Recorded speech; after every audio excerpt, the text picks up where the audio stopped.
स्वागत है आपका विनोद जी नई परख के मंच पर। अ, नरेंद्र मोदी को हिंदुस्तान पर शासन करते हुए 12 साल से ज्यादा हो गए हैं और वो एक ऐसे प्रधानमंत्री हैं जिन्होंने अपने मंत्रिमंडल का सबसे कम बार यानी बड़ी कंजूसी से विस्तार किया। मंत्रिमंडल में फेरबदल करने में नरेंद्र भाई मोदी काफी कंजूसी दिखाते रहे हैं। उनके मंत्रियों पर कोई भी आरोप लगते रहे हैं, उनकी क्षमता के ऊपर, उनकी दक्षता के ऊपर, उनकी सफलता के ऊपर कोई भी सवालिया निशान लगता रहे, वो इन आधारों के ऊपर इस ऐसे किसी दबाव के तहत अपने मंत्रिमंडल में फेरबदल नहीं करते। लेकिन 1-2 दिन से दिल्ली में जो बीजेपी और उसके इर्द-गिर्द का जो एक मीडिया का इकोसिस्टम है, उसके अंदर एक चर्चा ज़ोर पकड़ रही है कि नरेंद्र मोदी अपने मंत्रिमंडल का बड़े पैमाने पर फेरबदल करने के लिए जा रहे हैं। अभी आम तौर पे नरेंद्र मोदी इतनी जल्दी अपने मंत्रिमंडल में फेरबदल नहीं करते। अगर वो फेरबदल जैसा बताया जा रहा है कि रविवार या सोमवार को करते हैं और राष्ट्रपति से भी उनकी बातचीत हो गई है, तो ये मानना पड़ेगा कि उनके ऊपर उनकी सरकार के प्रदर्शन को लेकर नरेंद्र मोदी के ऊपर काफी दबाव है। और जिस तरह की चर्चाएं चल रही हैं, वो चर्चाएं तो बताती हैं कि ये फेरबदल अगर हुआ तो काफी बड़ा और विस्तृत होगा। जैसे कि उसमें ये खबर ये आ रही है कि धर्मेंद्र प्रधान को चलता कर दिया जाएगा, उनको संगठन में भेज दिया जाएगा। एक खबर ये भी आ रही है कि निर्मला सीतारमन का वित्त मंत्री के तौर पर जो लंबी पारी है वो समाप्त होने जा रही है और उसकी जगह रिजर्व बैंक के पूर्व गवर्नर शक्तिकांत दास को वो लाया जाएगा। मतलब इस तरह की कई कई खबरें हैं जिसमें जो राज्य मंत्री किस्म के लोग हैं। और फिर अभी उद्धव ठाकरे की शिवसेना टूट गई है। श्रीकांत शिंदे की शिवसेना में बहुत से नए सांसद आ गए हैं, तो उनको भी पुरस्कृत किया जाना है। इस तरह की बहुत सी बातें आ रही हैं। मैं ये मानता हूं, आप इस पर अपनी टिप्पणी कीजिए। मैं ये मानता हूं कि ये फेरबदल अगर हुआ तो वो इस बात का प्रमाण होगा कि नरेंद्र मोदी अपनी सरकार के प्रदर्शन को लेकर काफी दबाव में हैं और उन्हें अपनी सरकार का प्रदर्शन सुधारना है। मुझे लगता है कि उनको संघ की तरफ से और दूसरी तरफ से ही हिदायत भी दी गई है कि भाई कुछ कीजिए, वरना आपके खिलाफ काफी एंटी इनकम्बेंसी जमा हो रही है। विनोद जी। देखिए अभय जी, बात यह है कि ये जो अटकलें लग रही हैं कि विस्तार होगा और बड़ा विस्तार होगा, उसमें मुख्यमंत्री भी बदले जाएंगे, केंद्रीय मंत्री बदले जाएंगे, नए लोग लाए जाएंगे और ये एक तरह की कामराज प्लान होगी। अब कामराज प्लान बीजेपी वर्जन तो शर्म वाली बात होगी ना, क्योंकि कामराज प्लान तो लाया था के कामराज। उस वक्त मद्रास स्टेट का चीफ मुख्यमंत्री था और उसने एक प्रस्ताव रखा कि सब जो वरिष्ठ नेता हैं पंडित जी के कैबिनेट में वो रिजाइन कर दें और उसके बाद पंडित जी अपने हिसाब से नया मंत्रिमंडल बनाए। और वो 63 में हुआ था, 62 की लड़ाई के बाद, जिस वक्त कांग्रेस अपने लोएस्ट स्टेप पे थी। तो अगर आज के दिन ये ऐसा विस्तार करते हैं और अगर सूर्य प्रकाश के उस राइटअप को जो इंडियन एक्सप्रेस में उसने लिखा है, सूर्य प्रकाश के अच्छे गहरे संबंध हैं संघ परिवार से, मैं जानता हूं, मेरा मित्र रहा है कई वर्षों से। वो उसका विचार है, वो अलग बात है। लेकिन ये जो कामराज प्लान है, रामराज से कामराज पे आ गई क्या बीजेपी? देखिए अद्भुत है माया राजनीति की। ये राजनीति की जो माया है कभी कभी हमारे सर के ऊपर से निकल जाती है। और ये जो चर्चा शुरू हुई कि लंबा विस्तार होगा, बड़ा विस्तार होगा, वो जोर इसलिए पकड़ा कि आज एक्सप्रेस में उसका लेख छप गया सूर्य प्रकाश का। लेकिन ये ट्वीट किसी महिला पत्रकार ने किया था कल देर रात और आज सुबह लोगों ने लपक लिया उसको।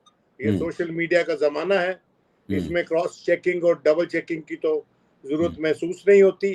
तो ये कह दिया गया कि बड़ा विस्तार हो जाएगा आने वाले 2 दिन में। लेकिन एक और इत्तला भी है अभय जी, अगर आपने सुनी हो, कि प्रधानमंत्री 2 दिन के लिए विदेश यात्रा पे जाएंगे 26 तारीख, जो सुना है मैंने। अच्छा, तो अभी सारी बातें तो हम सुनी सुनाई कर रहे हैं ना।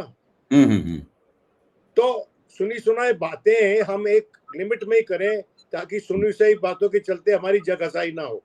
बिल्कुल बिल्कुल। तो इसलिए इस प्रीएम्बल के साथ हम चर्चा करते हैं कि हम गलत हो सकते हैं, लेकिन अगर ये विस्तार होता है अभय जी, तो उसका क्या राजनीतिक मैसेज होगा, इस पे हम चर्चा कर रहे हैं। बिल्कुल वही चर्चा कर रहे हैं। हाँ, और हमारा इसका मैसेज ये होगा कि मोदी जी जो हैं वो जो कुछ लोगों को अपने मंत्रिमंडल से निकालना चाहते हैं, निकालना ही कहते हैं उसको, और हो सकता है उसको उनको पार्टी में रखें या दूसरे काम सौंपें, ये किसी भी प्रधानमंत्री का अधिकार होता है। It's the prime minister's prerogative to constitute council of ministers. उस पे तो कोई विरोधाभास हो नहीं सकता, उस पे कोई कंट्रोवर्सी हो नहीं सकती। लेकिन जो समय है, जो ये समय चुन रहे हैं, इस समय में करना चाहते हैं, जबकि राम मंदिर का मामला बहुत जोर पकड़ रहा है, और जबकि उज्जैन में जो जमीनें खरीदी हैं व्यापक स्तर पर वहां के मुख्यमंत्री ने, मध्य प्रदेश के, तो इन सब कारणों के चलते और कुछ मुख्यमंत्रियों के लेस देन इनकरेजिंग परफॉर्मेंस के चलते जरूरत उनको महसूस हो सकती है कि मैं बदलूं अपनी टीम। और मोदी जी जब मुख्यमंत्री हुआ करते थे गुजरात के, अगर आपको याद करवाता चलूं, तो थोक में बदलते थे मंत्री, एमएलए भी बदल देते थे इलेक्शन से पहले, मतलब जिनको टिकट देते थे उनमें से कई ड्रॉप कर देते तो उनको टिकट नहीं मिलता था, और उनकी तूती बोलती थी, उनका चलता था, खंबे को भी खड़ा करते थे तो गुजरात में जीत जाता था। लेकिन आज के दिन सवाल बड़ा ये है, आज कोई इलेक्शन तो नहीं हो रहे, लेकिन बहुत सी स्टेट्स में इलेक्शंस ड्यू हैं जी, और मुख्य रूप से उत्तर प्रदेश में इलेक्शन ड्यू है। तो उत्तर प्रदेश में इलेक्शन पे नजर रख के माननीय प्रधानमंत्री अपनी काबीना बदलेंगे, जहां तक अगर बदलते हैं, जहां तक मेरा विचार है, क्योंकि ये फेरबदल होगा राम मंदिर के चढ़ावे की चोरी के संदर्भ में, के बैकग्राउंड में, संदर्भ में नहीं, बैकग्राउंड में। और प्रधानमंत्री चाहेंगे कि वो कुछ ऐसा करें जिससे जनता आश्वासित हो कि प्रधानमंत्री इस मामले को गंभीरता से ले रहे हैं। लेकिन प्रधानमंत्री से पहले यूपी के मुख्यमंत्री सनातन के सबसे बड़े प्रचारक बन गए। उन्होंने कहा है कि हमने किसी को नहीं छोड़ूंगा, बड़े बड़े बयान चला रहे हैं कुछ टीवी चैनल उनके, और किसी को नहीं छोड़ा जाएगा। और कुछ टीवी चैनल ये भी कह रहे हैं 8 लोग तो जुडिशियल कस्टडी में भेज दिए गए हैं। अब एसआईटी ने उनको पकड़ लिया, 8 लोगों को, उनमें से एक नजदीकी है चंपत राय जी का, और एक अनिल मिश्रा जी और चंपत राय जी जो मुख्य रूप से जिनके चेहरे उजागर हो रहे हैं, उनके खिलाफ कोई कार्रवाई नहीं हुई। लेकिन ये सोर्सेज से कुछ टीवी चैनल खबर चला रहे हैं कि उन्होंने त्याग पत्र दे दिया है ट्रस्ट से। अभय जी, अगर इसमें ट्रस्ट की कोई गलती है तो ये ट्रस्ट भंग होनी चाहिए, ये नई ट्रस्ट बननी चाहिए। दिस ऑलरेडी एग्जिस्टिंग ट्रस्ट जो है Abhay ji, it should be abandoned, it should be dismantled, नहीं बनानी चाहिए इसकी जगह। देखिए, ट्रस्ट में जितने भी लोग होते हैं, कुछ की ज्यादा कुछ की कम जवाबदेही सबकी बनती है जी। अगर इतने व्यापक स्तर पर भगवान राम की आस्था में उनको चरणों में चढ़ाया गया चढ़ावा, उसमें इतना बड़ा घपला हुआ है। भगवान राम जो था, भगवान राम जो हैं, था क्या, भगवान राम जो हैं मर्यादा पुरुषोत्तम कहलाते हैं। और अल्लामा इकबाल ने उन पे 2 लाइनें लिखी थी, अगर आप अनुमति दे तो मैं पढ़ दूं। जरूर जरूर, क्योंकि बहुत ही सटीक आज के संदर्भ में बैठती हैं वो। बिल्कुल, क्योंकि भगवान राम जो हैं वो सिर्फ हर हिंदुस्तानी के इष्ट देव हैं एक तरह से। अगर हम इकबाल की ये लाइनें पढ़ दें, वो क्या है राम के वजूद पे हिंदुस्तान को नाज, है राम के वजूद पे हिंदुस्तान को नाज, अहले नजर समझते हैं उनको इमाम हिंद, अहले नजर समझते हैं उनको इमाम हिंद, जिनकी नजर में परख है वो उनको इमाम हिंद मानते हैं। अगर भगवान राम इमाम हिंद हैं तो सबके इमाम हैं। हिंदू, मुस्लिम, सिख, ईसाई, सबके। ये किसी संघ परिवार के अकेले के नहीं है, या बीजेपी के अकेले के नहीं है, और योगी जी के अकेले के नहीं है, और माननीय प्रधानमंत्री के अकेले के नहीं है। आप कुछ लोगों को जुदा करना चाहते हैं ये कहकर कि आप हमसे क्यों सवाल पूछ रहे हैं, जब तो राम मंदिर बन रहा था उस वक्त तो आपने गोलियां चलाई थी। ये अखिलेश यादव को वो बोलते हैं उनके पिता के संदर्भ में, और ये भूल जाते हैं कि उस वक्त उनके पिता के मुख्य सचिव कौन हुआ करते थे। वही जो जांच कर रहे हैं इस घोटाले की। जो नृपेंद्र मिश्रा हैं वो चीफ सेक्रेटरी होते थे यूपी के जब गोली चली। हम तो नृपेंद्र मिश्रा पे कोई आरोप नहीं लगा रहे। क्या विपक्ष ने नृपेंद्र मिश्रा जब उनको बनाया गया कंस्ट्रक्शन का इंचार्ज राम की, तो किसी ने सवाल उठाया था क्या? किसी ने नहीं उठाया। आप उठाते हैं सवाल, यानी आप जो है भगवान राम को भी आपकी मोनोपोलाइज करना चाहते हैं कि राम की पूजा पर, उसकी विरासत पर, उसकी छवि पर, उसका जो हुकाम है हिंदुस्तानियों के दिल में, भारतीयों के, हिंदुओं के, सबके, उस पे आप एक सत्र अपना अधिकार जमाना चाहते हैं। ये बहुत विचलित करने वाली बात है, क्योंकि एक ऐसी शख्सियत, एक ऐसा इष्ट देव जिसमें तमाम हिंदुस्तानियों को नाज है, उसको आप सेग्रीगेट कर रहे हैं कुछ लोगों से, और उसको आप मोनोपोलाइज करना चाहते हैं। मैं समझता हूं एक सबसे बड़ा विचलित करने वाला पहलू ये है। अब आते हैं कि भाई वहां पर जो चोरी हुई, देखिए विनोद जी, मेरा एक निवेदन है, बीच में माफ कीजिए, मेरा निवेदन ये है, ये जो मंत्रिमंडल विस्तार की जो चर्चा चल रही है, मतलब जो है ये जो बातें आप कह रहे हैं, मैं तो 100% सहमत हूं। इसके ऊपर भी हम लोग चर्चा करेंगे, और आपने पर्याप्त चर्चा अभी कर दी है उसकी। हम लोगों को ये मंत्रिमंडल विस्तार का मसला जो है, ये गवर्नेंस के इशू से जुड़ा हुआ है।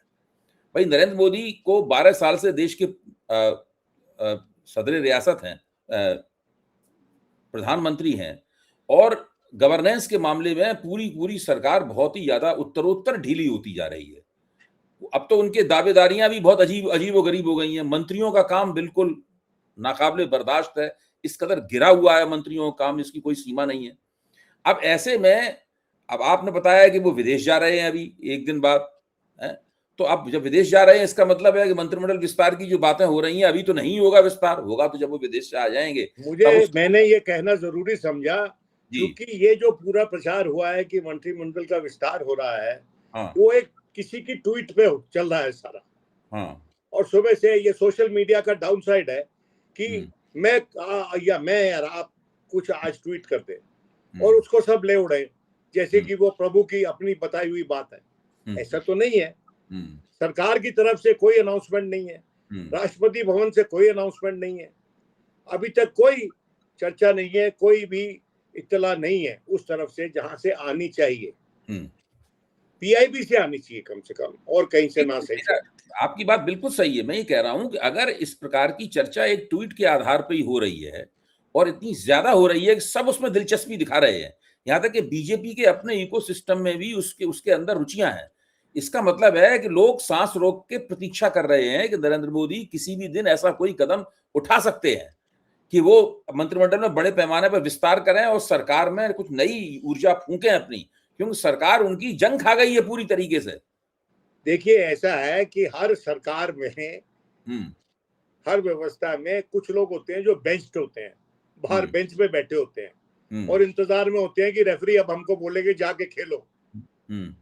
तो बहुत से खिलाड़ी बेंच पे भी हैं, who were benched when this government was formed, जैसे कि अनुराग सिंह ठाकुर, उसका नाम भी चल रहा है कि वो वापस आ जाएंगे, वो भी आ जाएंगे। और ये भी कहा जा रहा है कि हरदीप सिंह पुरी जो है वो ड्रॉप हो जाएंगे। संभव है कि धर्मेंद्र प्रधान ड्रॉप हो जाएंगे, संभव है कि सीतारमन जो है उनको डिमोशन हो जाए, kind of from finance minister to HOD minister, एक तरह से वो डिमोशन ही है। और उनकी जगह शक्तिकांत दास, जो कि बहुत बड़े इकोनॉमिस्ट नहीं है, जिनके अपने नियुक्ति पे आरबीआई में बड़े सवाल उठे थे, because he was a convenient bureaucrat, इसलिए उसको लगाया गया था वहां, क्योंकि उससे पहले जो गवर्नर बने थे वो अपनी बात कहते थे और सरकार की हर बात सुनते नहीं थे। उनमें रघुराम राजन भी थे, उर्जित पटेल भी थे, ये सब लोग थे। तो एक इसका एक बैकग्राउंड है, वो हमको अपने दर्शकों को समझाना चाहिए। शक्तिकांत, ये कोई बड़ा फेरबदल आपने कहा ना अभय जी, और मैं आपसे ब्रॉडली एग्री करता हूं, लेकिन there is a slight difference of opinion है। देखिए, आपने कहा कि गवर्नेंस को चुस्त बनाने के लिए ये काम होगा। भाई शक्तिकांत दास जो है उसको आप फाइनेंस मिनिस्टर बनाकर गवर्नेंस चुस्त कर लोगे? जो आदमी ईमानदारी से आपको सलाह नहीं देता और जो सलाह आपको देते थे ईमानदारी से, अगर रघुराम राजन को दोबारा बुला के इन्होंने बना दिया होता तो मैं समझ सकता था। लेकिन ये जो चॉइस है ये बहुत इंस्पायरिंग चॉइस नहीं है अभय जी। और दूसरी बात यह है कि और कौन सा बड़ा फेरबदल होगा? ये जो किसी ने जो लिखा है सूर्य प्रकाश ने कि भाई कामराज प्लान होना चाहिए, तो कामराज प्लान में तो बड़े बड़े मंत्री बाहर बैठा दिए गए थे। खुद त्याग पत्र दिया था कामराज ने as minister of as Madras state minister, chief minister, और उसमें बाबू जगजीवन राम बाहर बैठ गए थे। वो उसमें क्या कहते हैं, लाल बहादुर शास्त्री नहीं रहे उसमें, बाबू जगजीवन राम, लाल बहादुर शास्त्री, ऐसे बड़े बड़े नाम जो थे वो उन्होंने त्याग पत्र दे दिया और उनका त्याग पत्र एक्सेप्ट हो गया। तो मैं ये कहना चाह रहा हूं कि प्रधानमंत्री, ये इंप्रेशन अगर ये लिखा जा चुका है एक्सप्रेस में, तो प्रधानमंत्री इसको हो सकता है डेलिबरेटली भी डिले कर दे, क्योंकि वो ये इंप्रेशन नहीं देना चाहेंगे कि मैं आज उसी स्थिति में हूं जिस स्थिति में पंडित नेहरू 63 में थे, युद्ध हारने के बाद में। आप समझ रहे हैं ना? और ये जो आज खबर छपी है, ये जो मतलब राइटअप छपा है, मैं समझता हूं कि ये बड़ा एक, अगर सिंसियरली भी लिखा गया है तो मिसटाइम्ड हो गया थोड़ा सा, क्योंकि और जो तर्ज है उस राइटअप की, राइटर का अपना पॉइंट ऑफ व्यू है, उस पर तो हम ऑब्जेक्शन नहीं ले सकते, लेकिन ये कहना कि कामराज प्लान की जरूरत है प्रधानमंत्री को, ये जताना है प्रधानमंत्री को कि आप वीकन हो गए।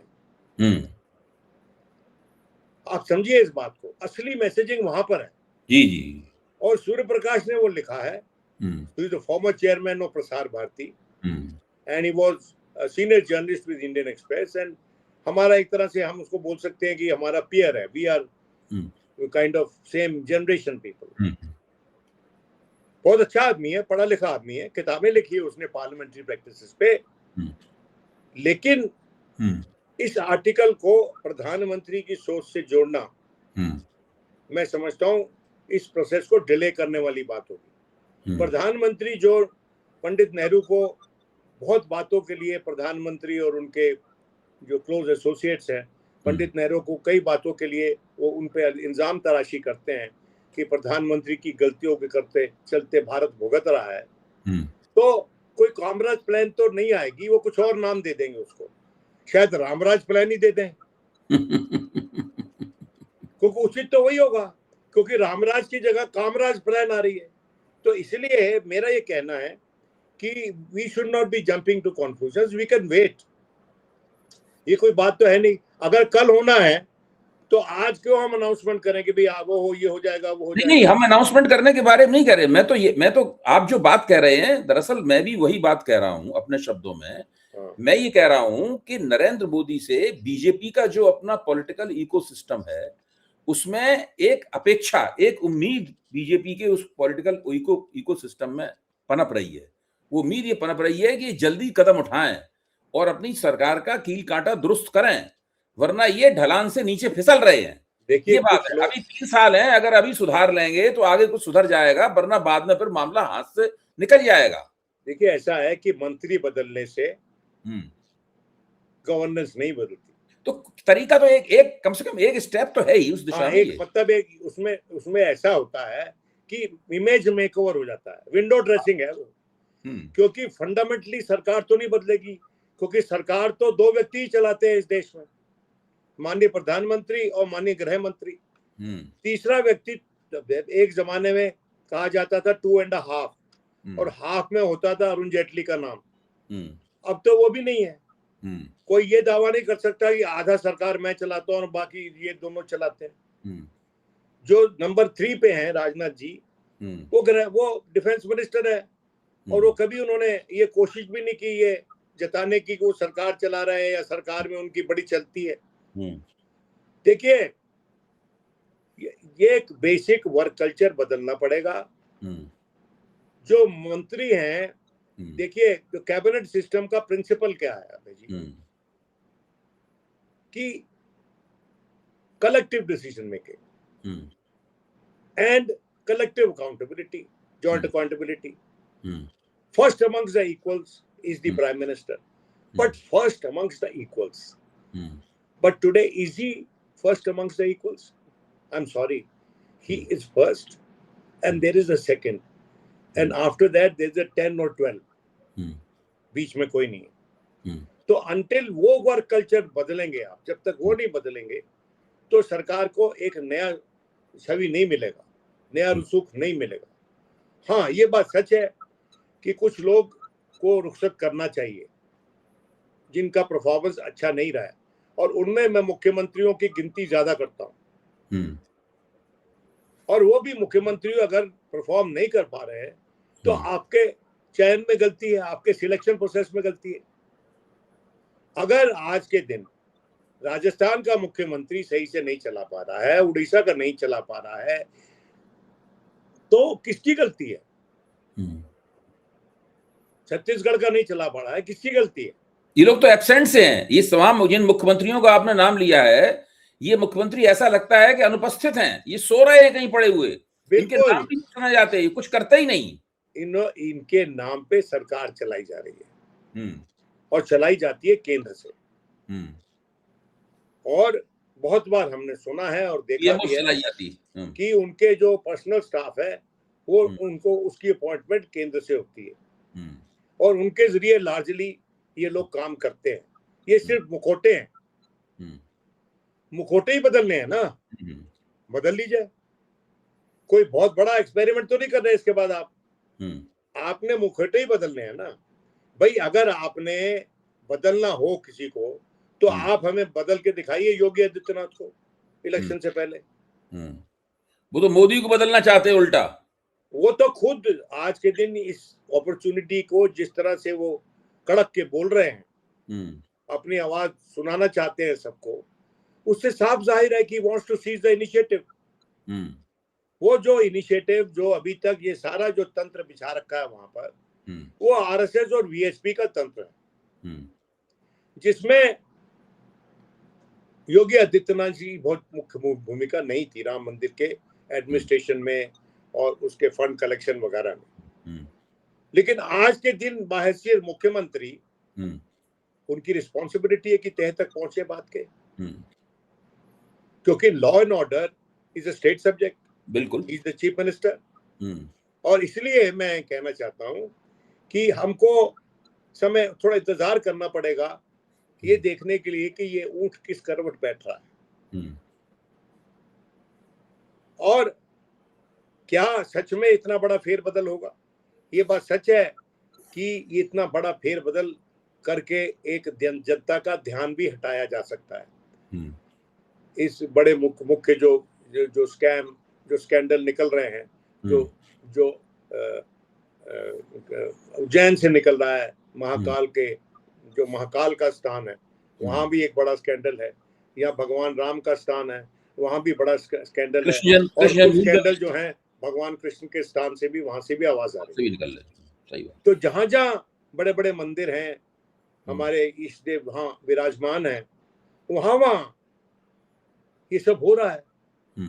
और जो बड़े बड़े आवाजें थी जो हम सुनते थे, बड़ी बड़ी आवाजें जो ये कहते थे कि हमने बड़ी एक भूमिका निभाई सुप्रीम कोर्ट के केस में, हमने बड़ी भूमिका निभाई इलेक्शन जीतने में, जो केस जीतने में, कि जमीन का भी मुख्य मुद्दा था कि जमीन भगवान राम को मिलेगी कि नहीं मिलेगी।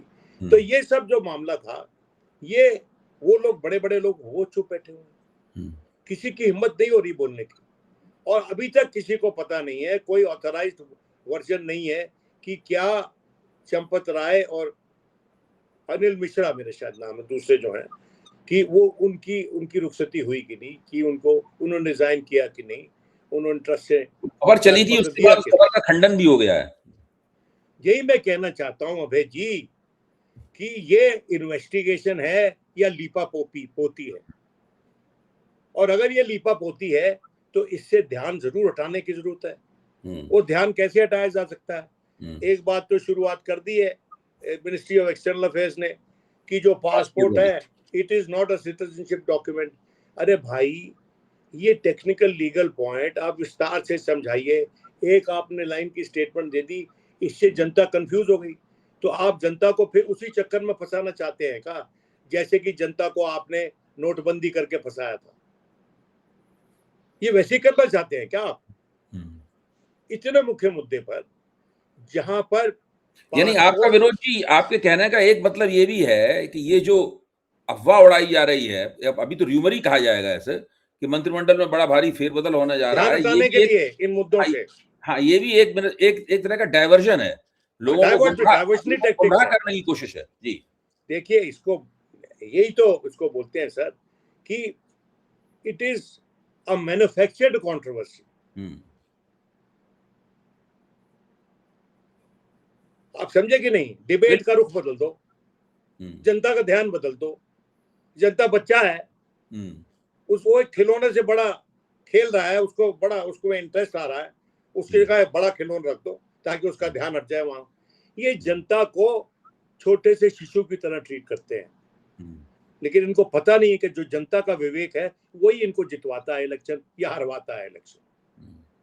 और ये बात सच है कि जो धर्म का प्रचार हुआ है उसके चलते जनता जो है आस्था में भी कई बार वोट कर रही है, और आज के दिन ये जो प्रकरण हुए हैं उससे झटका पहुंचा है, धक्का पहुंचा है जनता की आस्था को, और जनता की आस्था को ना इस बात में आस्था को, भगवान में आस्था में नहीं, इस बात में आस्था को धक्का पहुंचा है कि आप सक्षम हैं उस मंदिर को सुचारू रूप से चलाने में।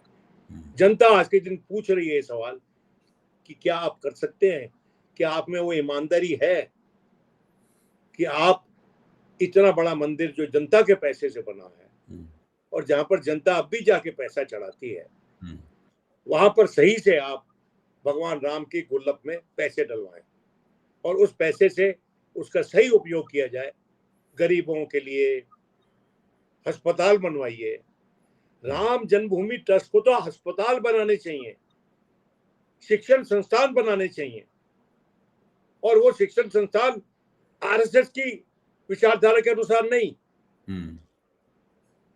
वो ऐसे नागरिक पैदा करने के लिए, निपुण लोग, बच्चे तैयार करने के लिए इस देश में जो कल का नेतृत्व हो इस देश के लिए, और वो शिशु मंदिर टाइप जगहों पे नहीं होता है। वहां पर तो फिर वही खेती हो जाएगी जो आज के दिन है। तो इसलिए मैं समझता हूं कि हमें, अबे जी, हम तो आप चर्चा करते हैं, हमको मजा आता है चर्चा करने में, बिल्कुल, और हम समझते हैं कि चर्चा करके हम अपने आप को भी एजुकेट करते हैं, और जो सुनते हैं चर्चा करने से नए विचार और नए एंगल पैदा होते हैं, नए दृष्टिकोण पैदा होते हैं, इससे हमें आगे और अपने विचारों को बढ़ाने में मदद मिलती है। अब जैसे कि आपकी चर्चा में एक नई बात आई, आप कह रहे हैं जो अभी तक किसी ने नहीं कही बात, कि ये पासपोर्ट वाला विवाद और साथ में ये जो खबर जो उड़ाई गई कि एक बहुत बड़ा मंत्रिमंडल फेरबदल होने वाला है, डाइवर्जरी टैक्टिक्स है। हाँ, दरअसल ये एक डाइवर्जरी टैक्टिक्स है। ये लोगों को राम मंदिर की तरफ से उनका फोकस हट जाए, मोहन यादव की तरफ से फोकस उनका हट जाए, कृष्ण जन्मभूमि की तरफ से फोकस हट जाए, इसलिए ये सारी बातें की जा रही हैं। और इस तरह से छोटे छोटे बहुत सारी अफवाहें उड़ाई जाएंगी। अभी और भी हमें सतर्क हो जाने की जरूरत है। संभावना है, मैं ये कह रहा हूँ कि इस बात की संभावना है, ये जरूर अंदेशे हैं उससे लिंक्ड है। जी, बिल्कुल आप ठीक कह रहे हैं। ये आज की चर्चा का सबसे महत्व टेक अवे जो है ना, वो यही है जो अभी आपने कहा, और मैं इसी पे फोकस करना चाहूंगा कि ये सारी खबरें विश्वसनीय नहीं है। ये खबरें इसीलिए उड़ाई जा रही हैं ताकि हम लोग कम से कम कुछ लोग ही हट जाएं उससे, सारे लोग ना हटें। राम मंदिर के ऊपर से फोकस हट जाए, उसमें चंपत राय को पतली गली से निकाल दो, गोपाल राव को पतली गली से निकाल दो, अनिल मिश्रा को पतली गली से निकाल दो और छुटवइयों को बंद कर दो और लोगों को ये सोचने से रोको कि जो सैकड़ों करोड़ रुपए का घोटाला है वो सारा माल गया कहां, किसकी तिजोरी में। ये छुटवइये हैं तो 1-1, 2-2 करोड़ उन्होंने कमाए होंगे, छोटे आसामी जो हैं। बड़ा माल किसके पास गया? चंपत राय कह रहे हैं कुछ के पास 5 लाख रुपए मिले जिनको पकड़ के बंद किया है। हाँ। अब ये एसआईटी ने इनको बंद करके जुडिशियल कस्टडी में भेज दिया है। हाँ, अपनी कस्टडी में लो, इंटेरोगेट करो, क्यों उनको जुडिशियल कस्टडी में? वो सारा फुटबॉल में से वर्ल्ड का फुटबॉल चल रहा है। वहां पर क्या, वहां पर उनको डीब्रीफ किया जाएगा कि आपने ये बोलना है। आप ठीक कह रहे हैं, इन्वेस्टिगेट करेंगे। वर्ल्ड का फुटबॉल चल रहा है तो उसमें एक सेट पीस होता है फुटबॉल में, तो फ्री किक होती है, सेट पीस होती है, स्पॉट किक होती है, वो सेट पीस होती है। ये इनका सेट पीस है जो एसआईटी के जरिए ये किया है इन्होंने, ये सेट पीस है। इस तरीके से करके ये सब कर रहे हैं और इस पे निगाह रखनी पड़ेगी क्योंकि ये एसआईटी बनाई गई है उस संस्था के सुझाव पर, जिस संस्था को मैं समझता हूँ डिसबैंड कर देना चाहिए। बिल्कुल, आज का जो ट्रस्ट है it should B disbanded and a new trust be formed. और इस ट्रस्ट में जो शंकराचार्य हैं, जो बड़े हमारे धर्मगुरु हैं, उनका कोई रोल नहीं है। वीएचपी और आरएसएस गजब है भाई। बिल्कुल ठीक है।